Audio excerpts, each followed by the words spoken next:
So in this example, we're being asked to solve the rational inequality. And when solving rational inequalities, you always want to make sure that one side is set to 0. So in this particular case, we already have one side set to 0, so we are all set to go. There may be some cases where you may need to move a term either to the left or right side in order to get that set to 0. But in this case, we don't have to, so we don't have to worry about that. Okay, but that should always be your first step when solving these rational inequality problems, is to make sure that one side is set to 0, and in this case, it already is.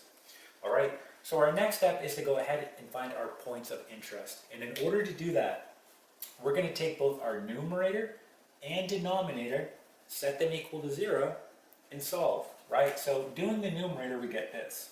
We get x minus 3 equal to 0, and when we solve, we get x is equal to 3. This is one point of interest. We're going to do the same thing with the denominator now. So we get x plus 2, but instead of putting an equal sign, we're going to do a not equal to. So not equal to 0. And we do that because we know that the denominator cannot be equal to 0, because if it is, that means we have division by 0, and that's going to be undefined. Right? So make sure on your denominator, don't put an equal sign, put a not equal to. Okay? And you're still going to solve it, and you'll get x cannot be equal to negative 2. This is another point of interest. So we just found our points of interest. We're now going to go ahead and put them on a number line. So let's go ahead and do that. All right? So here we go. And just going from least to greatest using our points of interest, our first one's going to be negative 2. So I'm going to put that right here. And we'll just call this 0. And then we'll have 3, we'll just call right here. Again, it doesn't have to be perfect, right? And then we know that x cannot be equal to negative 2. So we're going to show that by using an open circle. Again, this goes back to graphing inequalities, open and closed circles, right?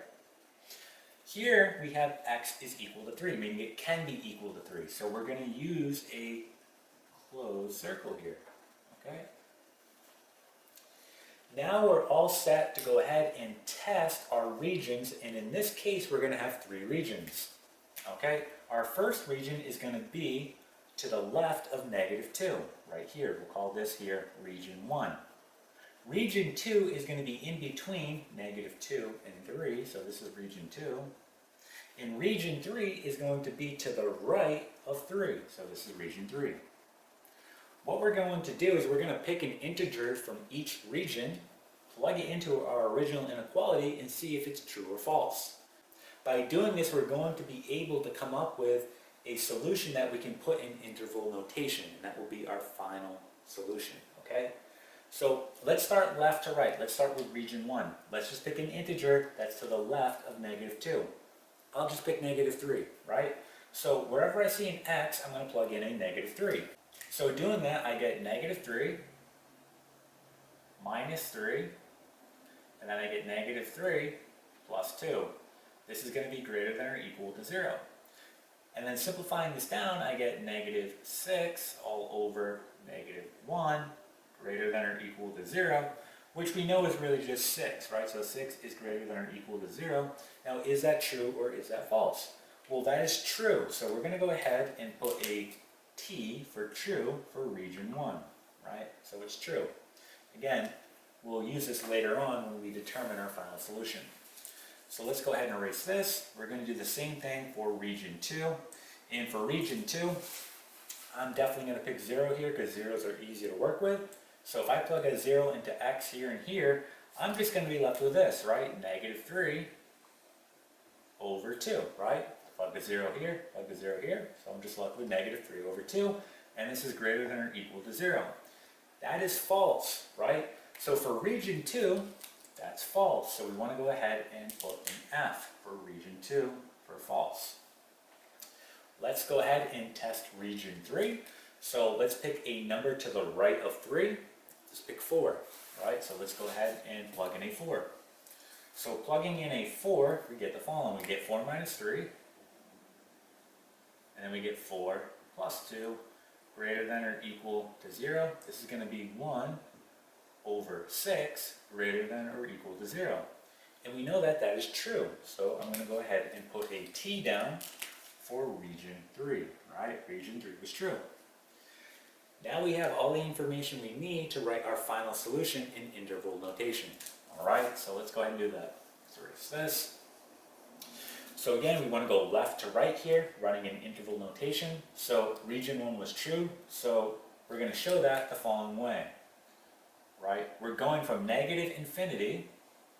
So notice how I use a parenthesis because we're going all the way up to negative infinity, but we're not actually on it, right? To negative 2, and again I'm going to use a parenthesis because we're going all the way up to negative 2, but we're not actually on it, right? So that's region 1.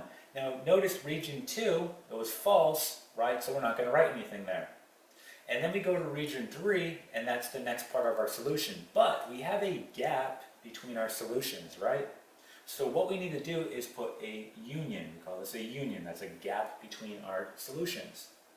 And then starting here, right, we're on 3. So we can use a bracket. This indicates, right, that we're on 3. And then we're going to positive infinity. So positive infinity. And again, you cannot be on infinity, but you can go up to it. So we use a parenthesis, right? And this here is going to be our final solution, right? And it's in interval notation. Okay? So that's how you solve rational inequalities. All right? And that is it.